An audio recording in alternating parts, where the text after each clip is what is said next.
Welcome to week 4 of the How to Live by Design in 90 Days Challenge. And this week we're going to set some SMART goals and really accelerate our progress. I have a confession to make. I used to hate that question in interviews. So where do you see yourself in 5 years? I couldn't see myself past breakfast the next day, let alone 5 years' time.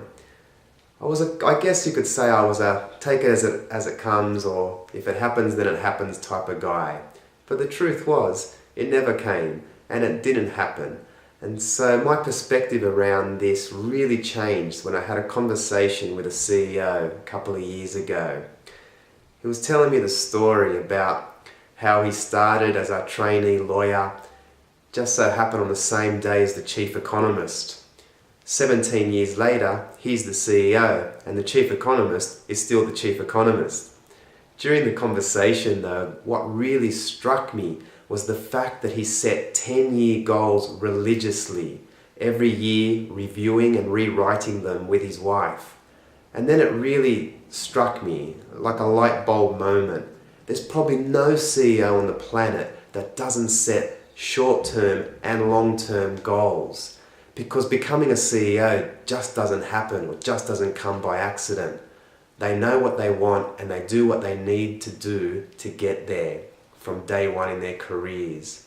Now, I'm not saying that we all need to be or want to be CEOs, but wouldn't it be fantastic to share in their success strategies so we could be more successful in our lives if we choose to be? Now, if you're not getting the results that you're looking for right now, then setting really focused goals could be your blueprint for success, because that's where a would-be CEO would begin. And it just makes it so much easier to take that next step. And that means you're making progress. And that's what it's all about. I have to share with you a case study that really magnifies this for me. In 1979, at the Harvard Business School, they interviewed their MBA students. 84% of them said they had no specific goals. 13% of them had goals but were not committed to paper. And only 3% had clear written goals and plans to achieve them. 10 years later, in 1989, they interviewed that same class and the results were absolutely staggering. The 13% who had goals on average were earning twice as much as the 84% that didn't have goals.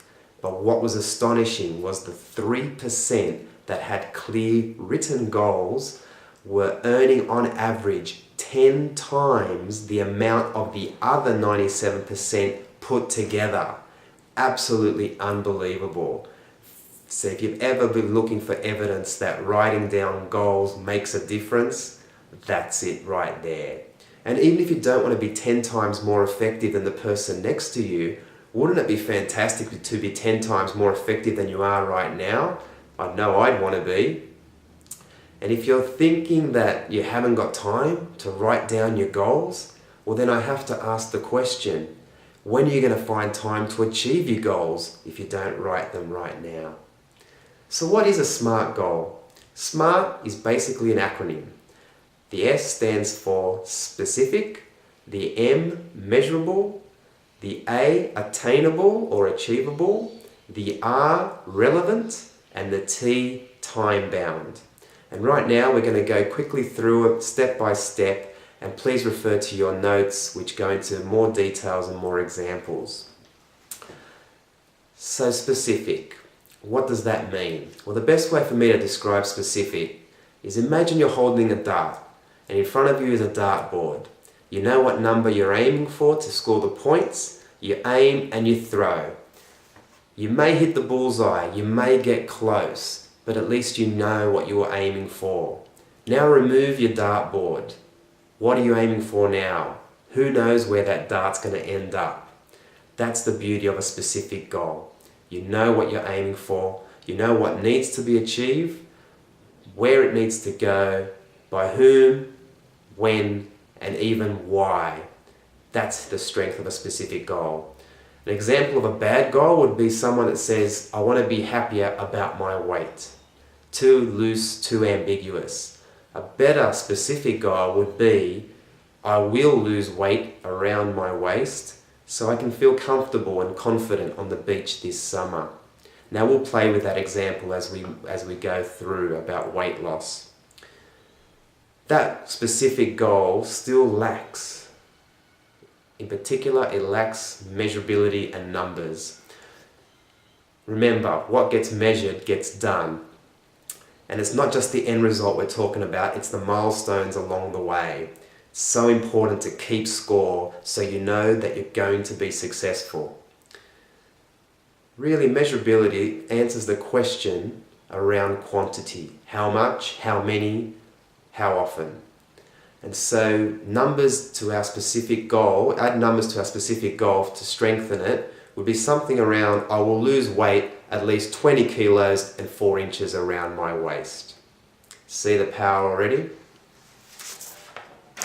Now, attainable is all about having an achievable goal. You must believe with your skill levels, your ability levels, and the resources available to you that your goal is possible. Otherwise, you're going to lose motivation along the way, and that's not what you want. This is so important when setting team goals as well, that each and every member believes that they can attain or achieve that goal. Otherwise, they won't contribute wholeheartedly. I like to think of how do we strengthen our specific and measurable goal with an attainable statement. For me, attainable is perhaps getting into the how factor. And so, for example, how are you going to lose that weight? By going to the gym for 3 cardio sessions per week and at least once a week seeing a personal trainer. It's starting to give you the believability and the resources that you think you need to get you to that goal. Now let's look at relevance. Relevance is not just appropriate for your short-term focus, but how is it relevant to your longer-term goals? It's really adding real meaning, linking it to your values, to your vision, and to your purpose. So this isn't a once-off activity. It's there for the greater good. It'll increase your commitment and your motivation will go skyrocketing through the roof. Let me give you an example how we could strengthen our previous weight loss goal. You're losing weight, 20 kilos and 4 inches around your waist. You're going to the gym, seeing a personal trainer. You're going to look great on the beach this summer, and you'll know that it will make you fitter, healthier, happier, and with more energy to play with your kids for the years to come. All of a sudden, you've taken your short-term goal and added a real long-term benefit to it, which is going to keep your motivation up, because it's now no longer a one-off, it's playing into your future.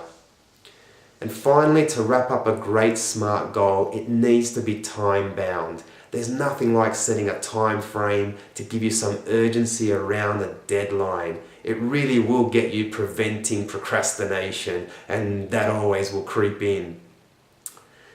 So let's have a look at the simple way of adding time-bound or deadlines to our SMART goal, and I'll wrap up the whole goal here. I will lose weight at least 20 kilos and 4 inches around my waist by the 1st of December 2010, which equates to 5 kilos and 1 inch per calendar month from the 1st of August 2010, by going to the gym for 3 cardio sessions per week and at least 1 session per week being with a personal trainer.